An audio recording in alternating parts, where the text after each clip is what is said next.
Nombre de gens cherchent à effectuer des exercices concrets afin d'avancer dans la vie, ou bien afin de ressentir qu'ils font quelque chose dans la vie. Le fait d'être actif leur donne le sentiment d'exister, ou leur donne le sentiment d'avancer, d'évoluer. L'homme pense que si il n'y a pas d'œuvre physique et matérielle, il ne peut pas avancer dans la vie.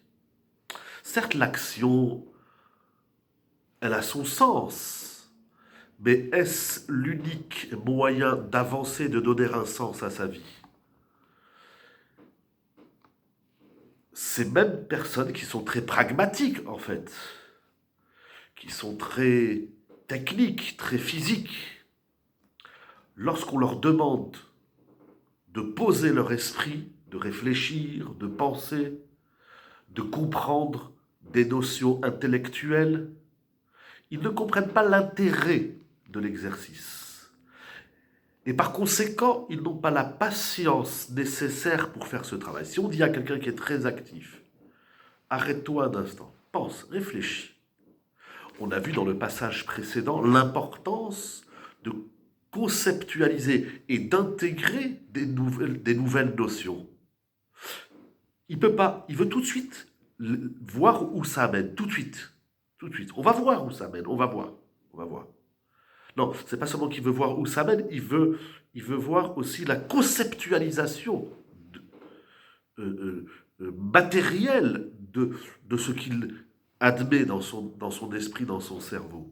Mais il n'en a pas la patience, parce que pour lui, tout ça, c'est un moyen qui doit aboutir à quelque chose. Alors, à quelque chose de physique, encore une fois, de concret, d'actif. Alors, bon, vas-y, dis-moi la conclusion, on y va. Non, viens, on fait ce travail ensemble j'ai envie de dire, d'édification de la pensée, et jusqu'à sa mise en œuvre, il y a un temps, il faut de la patience.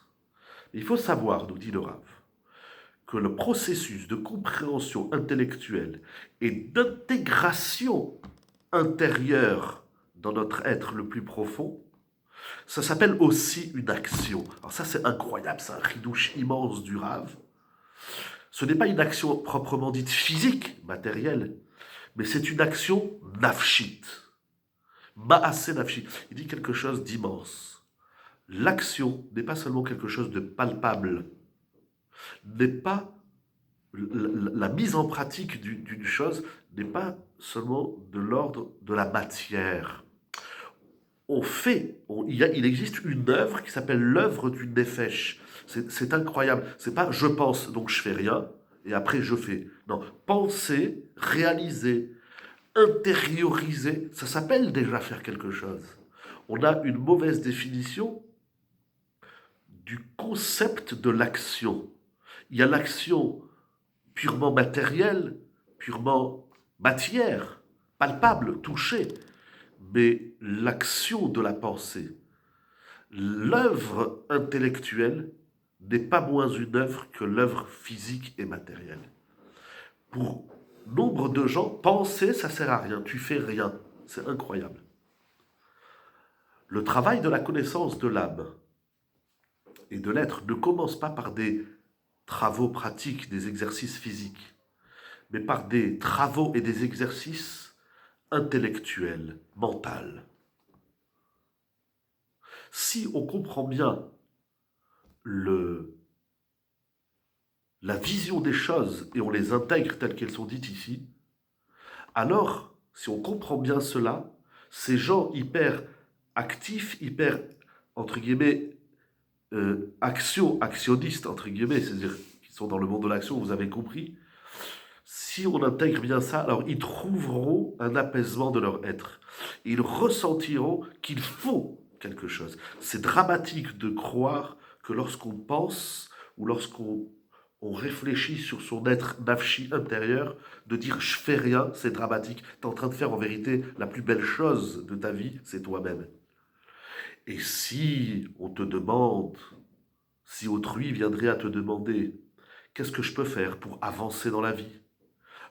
D'où commence l'avancement, l'évolution de l'être? tu lui diras que le premier pas, c'est apprendre des concepts intérieurs, profonds, de les comprendre et de les intérioriser. Je vais réfléchir la pensée intérieure, et la pensée intérieure, je vais la, comme effet boomerang, l'intérioriser. Je pense l'intériorité, je deviens l'intériorité. Et on change la perception sur nous, notre perception sur nous-mêmes et sur la vie. Cet aspect des choses est très important afin de recevoir une perception correcte sur tout ce qui sera expliqué dans ce livre, sur le travail du nefesh, individuelle, singulière, et sur la vie tout entière. Be'ezrat Hashem.